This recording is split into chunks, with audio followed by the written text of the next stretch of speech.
Of June 2nd, 2022 provincial election, numerous questions will arise. One of those questions that I had is, what will the process be like for independent candidates who decide to put their names forward to run? I spoke to Tony Stravato, who is running as an independent candidate in the Durham region. Not only is he a political candidate, but he's also been an outspoken autism advocate.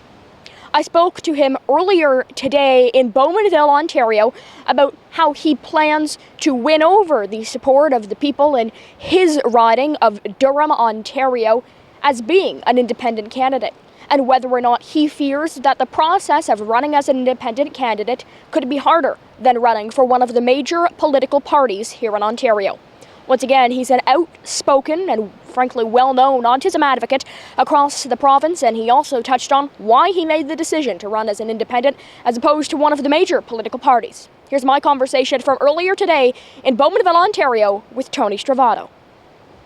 With me now is Tony Stravato, who is running as the independent candidate here in Durham. We're here right now in Bowmanville. Tony, maybe we can start out because obviously, we have the Liberals, the Conservatives, the NDP, various, major political parties. Speak a little bit, though, about the logistics of running as, an independent candidate, because we know, obviously, when you run for a party, you get fundraising, as opposed to when you're running as an independent, it's kind of on your own. Absolutely. Running as an independent, obviously, is a huge uphill battle. I have zero money, zero resources, but what I do come with, I am not your typical independent candidate. I have huge support. As an advocate, an activist, I've made a lot of friends within the political world, and I think with their support, I can do it. I can really hit this riding and show the Durham riding that an independent candidate is the right choice. And obviously it's no secret, even you kind of just mentioned it, independent candidates, it's harder for them to get elected than, let's say, when you're running for a major party, because when you're running for a major party, not only do you have, the local campaigns, but you also have your, political leaders that are doing a lot of the work for you too. So I guess running as an independent candidate, how can you, basically, why did you, decide to run as an independent candidate over, maybe trying to win the nomination for one of, let's say, the major political parties? And I guess just how can you overcome the fact that you're not running for one of the major parties? I strongly considered running for one of the major parties because I've been told time and time again an independent can't win because people will just vote for a party no matter the candidate. I just couldn't bring myself to tie myself to one particular party because I feel you need to be passionate about everything you do. And to tie myself to either the Liberals, the Green Party, or the NDP, I just didn't feel right at this moment. And I mean, right now, we're here right now in front of Lindsay Park's campaign office for, example. She's, been the MPP for this riding since 2018. In terms of the, local riding, and I want to go back to kind of the political leader part, because when you're running for the Liberals, NDP, the Conservatives, oftentimes, your leader is doing a lot of the campaigning for you. They're giving, rallies and speeches across the province or maybe across the country. And so how can you, I guess, specifically overcome the fact that you're running just locally, you don't have necessarily a party boss who is guiding you, and is that a positive thing or a negative thing?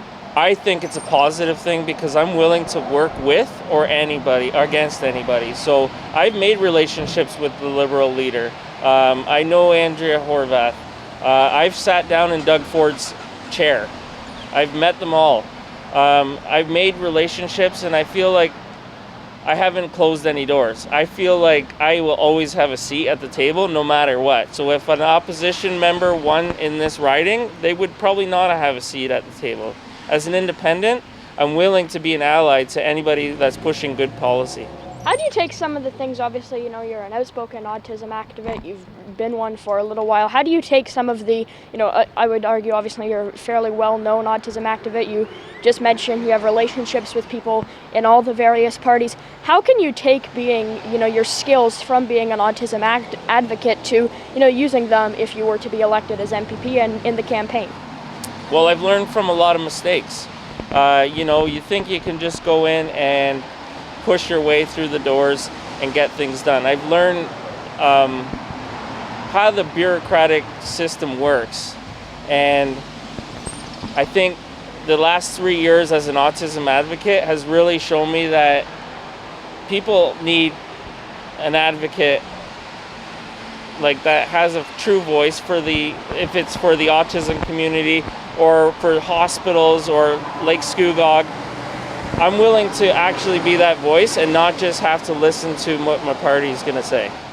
In terms of, obviously, basically the question in any election is why should someone elect you as to be their, local representative? The candidates who are running here in Durham, Todd McCarthy and Granville Anderson, and I'm not too sure if the NDP selected a candidate yet, but in terms of, the various candidates, Granville's a regional councillor in Clarington. Todd McCarthy's ran federally before for the Conservatives in Whitby.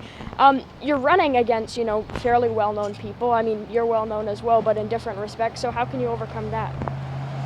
I'm going to hit as many doors in this riding as possible and tell my story. I'm a real person I have real passion. That I'm not running to be a politician.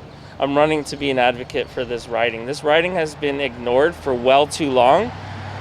Granville had his chance as an MPP. As far as I'm concerned, Lindsay has had her chance.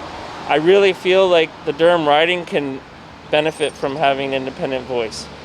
And one final question. I know we talked about this before we started recording our interview as well.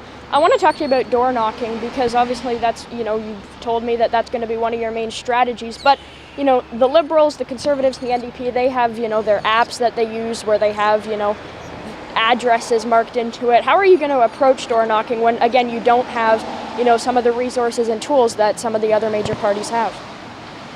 What I have that other people don't have is people with the heart of gold that are willing to help me. We're going to do it the old school way. We're going to get the maps out. We have some of the most organized people in Ontario that are willing to help me. So I feel confident. I'm limited resources, but we're going to make it happen. All right, Tony Stravato, thank you, and it's been great chatting with you. Thank you. Thank you very much.